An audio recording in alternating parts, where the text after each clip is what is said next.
नमस्कार, बहुत स्वागत है आपका। मैं हूं आपके साथ नेहा दुबे। और चलिए अब बात करते हैं कोरोना की। कोरोना वायरस के कहर को हम जैसे ही भूलने की कोशिश करते हैं वैसे ही इसका एक नया वेरिएंट धमक जाता है। एक बार फिर से कोरोना वायरस के दो नए वेरिएंट KP.1.1 और KP.2 ने दुनिया भर में पैर पसारने शुरू कर दिए हैं। दोनों वेरिएंट को आपको बता दें कि फ्लड का नाम भी दिया गया है। बताया भी जा रहा है कि इन दोनों नए वेरिएंट में एक वेरिएंट KP.2 ने भारत के कुछ शहरों में दस्तक दे दी है। महाराष्ट्र में नए सब वेरिएंट के 91 मामले दर्ज किए गए हैं, जिसमें से पुणे में KP.2 के सबसे अधिक 51 मामले दर्ज किए गए हैं। इसके बाद ठाणे में 20 मामले सामने आए हैं। कोविड-19 ओमिक्रॉन सब वेरिएंट KP.2 का पहला मामला साल 2024 में सामने आया था और आपको बता दें कि उसके बाद से ही मामलों में इजाफा होता गया। मार्च अप्रैल तक संख्या में काफी ज्यादा इजाफा हो गया।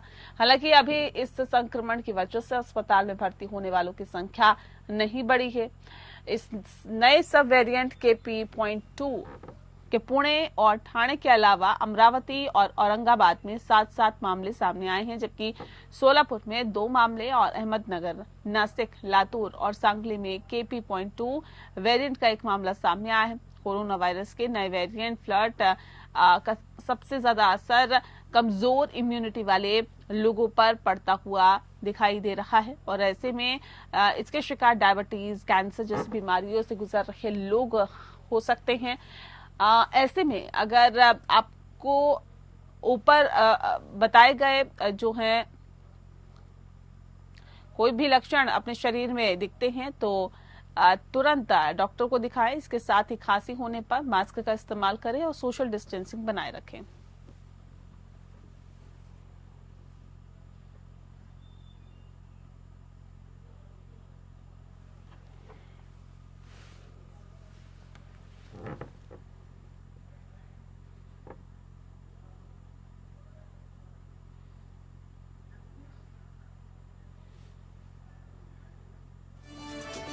तो नए कोविड वेरिएंट के लक्षण आपको बता दें।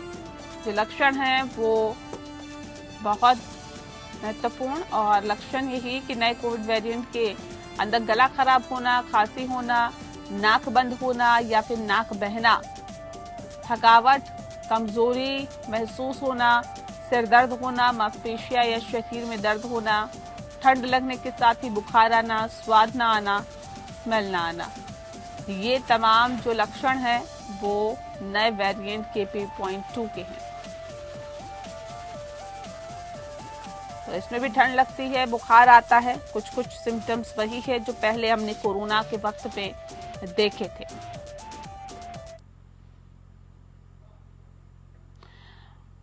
तो कोरोना KP.2 में भी स्मेल जाती है और स्वाद भी खत्म हो जाता है।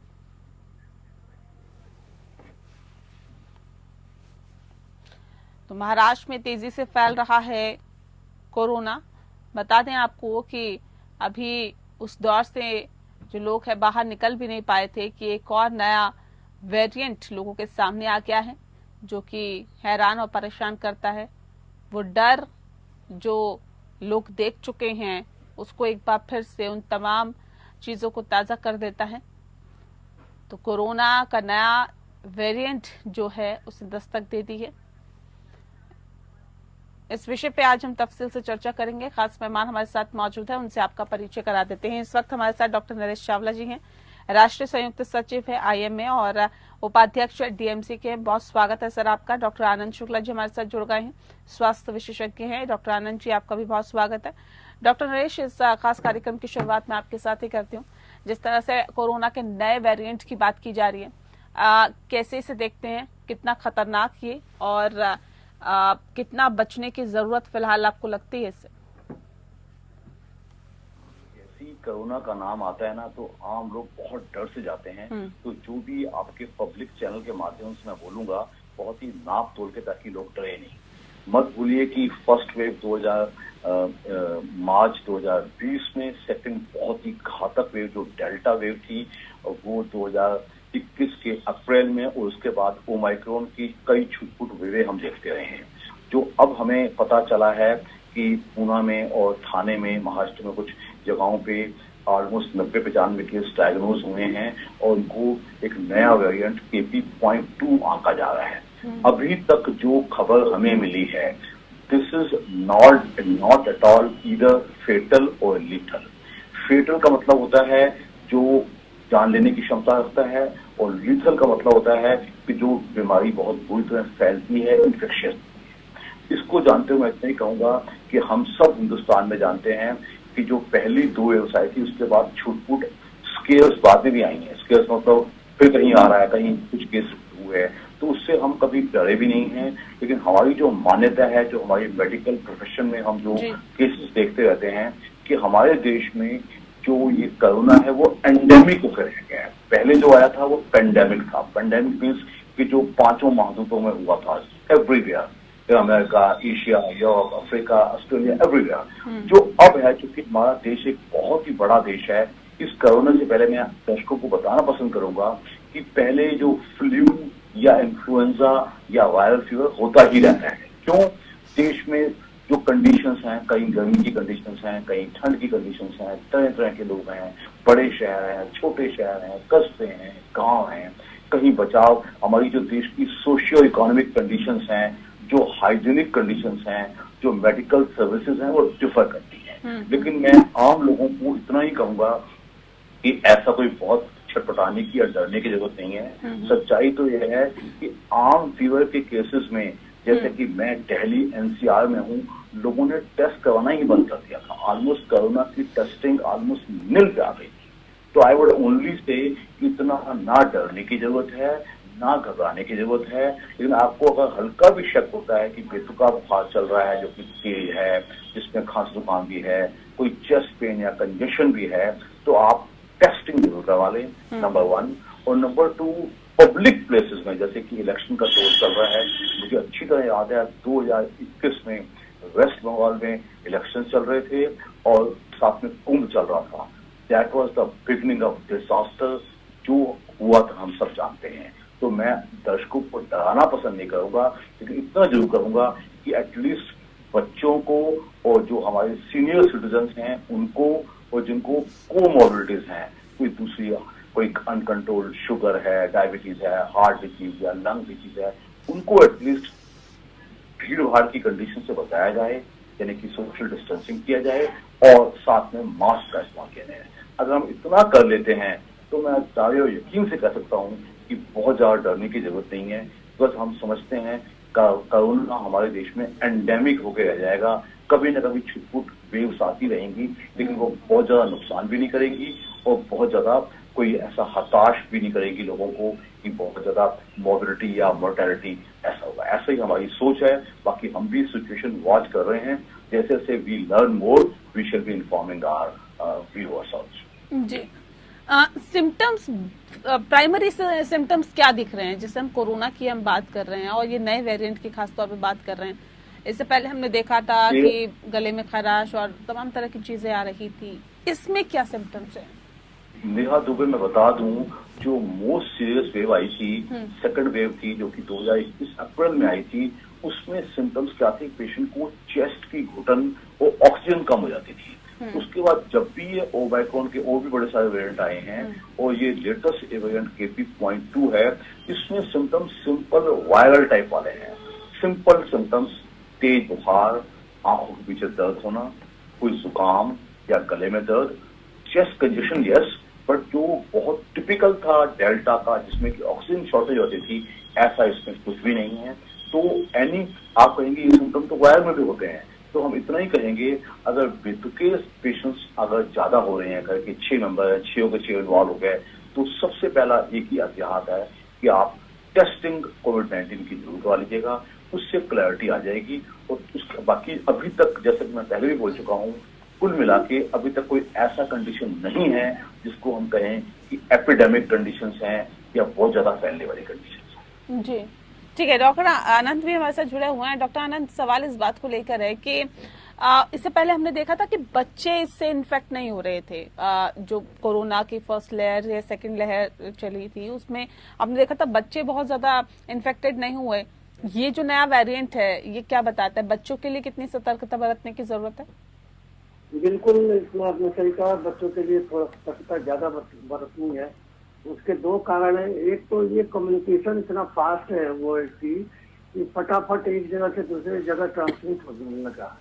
अब इसको रोक पाना बड़ा मुश्किल है। दूसरी चीज, पहला जो कंडीशन था वो डिफरेंट था, उस समय इतनी फास्ट कम्युनिकेशन नहीं थी। दूसरी बात है कि हम लोगों ने कंट्रोल कर लिया। अब ये वायरस जो है, वेरिएंट्स तो आएंगे ही, क्योंकि म्यूटेशन होगा, उसका अपना सर्वाइवल है। वो किसी न किसी तरीके से अपना सर्वाइव कराने का तरीका ढूंढते हैं। सब इन्वायरमेंटल चेंजेस होते हैं। और चूंकि बच्चों में अभी उतनी ज्यादा हमारे पास वैक्सीन भी बहुत ज्यादा डेवलप नहीं है, इसलिए एक खतरा होने का चांसेस है। तो अब इससे निपटा जाएगा, क्योंकि वेरिएंट्स तो आएंगे ही।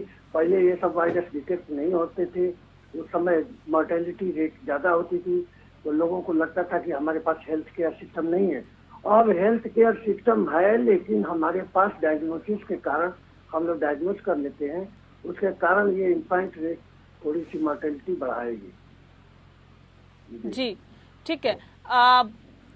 डॉक्टर नरेश, मैं आपसे ये समझना चाहूंगी, क्योंकि ये बताया जा रहा है कि जो मरीज है, चाहे डायबिटिक पेशेंट हो या फिर कैंसर के मरीज हो या फिर कोई गंभीर बीमारी से पीड़ित हो, उन लोगों को खास तौर पर प्रिकॉशंस रखने की जरूरत है, क्योंकि इम्यूनिटी वीक होती है। और उस वक्त जो कोरोना का नया वेरिएंट है, इससे पहले जो वेरिएंट आया था वो भी हम सोच रहे थे या सुन रहे थे कि जल्दी लोगों को ग्रैब कर लेता है या अपनी पकड़ में ले लेता है। तो इस नए वेरिएंट में क्या कुछ ऐसा है क्या? देखिए नेहा, मैं दोबारा बता दूं, जैसे मैं कुछ पहले भी बोल चुका हूं, जो हम जब लोगों को कैटेगराइज करते हैं, एक बच्चे जो कि 12 साल से कम वाले हैं जिनको कोई वैक्सीन नहीं लगा है, नंबर 2 एल्डरली पीपल जो कि 60 to 65 वाले हैं, प्लस जिनको कोई भी कोमॉर्बिडिटीज हैं, अनकंट्रोल्ड डायबिटीज, किसी को कोई HIV इन्फेक्शन पहले हो चुका है, किसी को कोई इम्यून डिसीज, आजकल हमारे देश में इम्यून बीमारियां बहुत चल रही हैं, कोई ऑर्गन ट्रांसप्लांट का केस है, कोई कैंसर सर्वाइवर है, कोई पुराना किडनी फेलियर का, लंग फेलियर का, COPD का पेशेंट, हार्ट का पेशेंट, ये सब हमारे समाज में, चूंकि हमारा देश में अब लाइफ स्पैन बढ़ चुका है, तो ऐसे पेशेंट्स एल्डरली की संख्या बहुत ज्यादा है। तो इन लोगों को हमें विशेषता बचाने की जरूरत है। इनको मास्क का इस्तेमाल करना, इनको दूसरे किसी ऐसे पेशेंट के नजदीक मत आने देना, यानी कि सोशल डिस्टेंसिंग। और तीसरा, क्योंकि इस time all over the country election का माहौल है, लोग प्लस इलेक्शन रैलीज हो रही हैं, इसको रोक पाना ऑलमोस्ट इम्पॉसिबल है, क्योंकि लोगों का जोश बहुत ही ज्यादा है।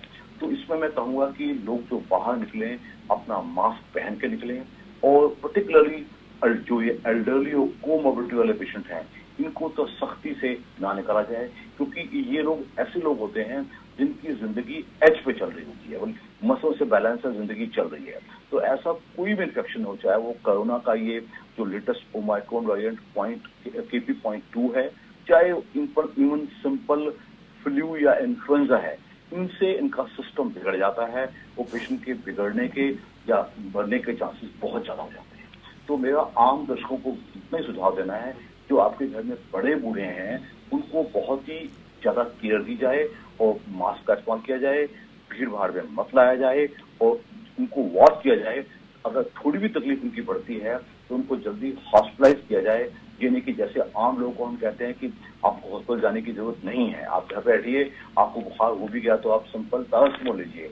लेकिन इन पेशेंट्स को जिनका सिस्टम बहुत ही एज पे है या बहुत ही बैलेंस बना हुआ है, नाजुक बैलेंस बना हुआ है, इनको हम हॉस्पिटलाइज जल्दी करते हैं ताकि उनका कोई बिगड़े तो उनको हम फटाफट ठीक कर सकें। जी ठीक है। डॉक्टर नरेश, ये भी बताइए हमें कि क्योंकि पहले कोविशील्ड लगवाई या कोवैक्सीन लगवाई, फर्स्ट डोज, सेकंड डोज, फिर उसके बाद बूस्टर डोज की भी बात आई थी, वो भी लगवाई, तो क्या लगता है कि वो जो बूस्टर डोज लगवाई थी उसका इफेक्ट अभी तक है, या फिर लगता है कि नहीं, अब ये जो नए वेरिएंट आए हैं इनसे निपटने के लिए एक अलग वैक्सीन लगवाने की जरूरत है? नेहा, आपने बड़ा ही अच्छा सवाल पूछ लिया है।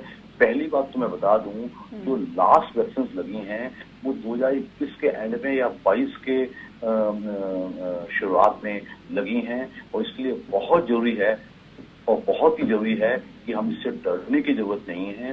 कोविशील्ड की कंट्रोवर्सी भी उठी थी कि कोविशील्ड से कुछ साइड इफेक्ट्स आए थे, प्लस जो बूस्टर डोज थी वो ज्यादातर हिंदुस्तानियों ने नहीं लगाए थे।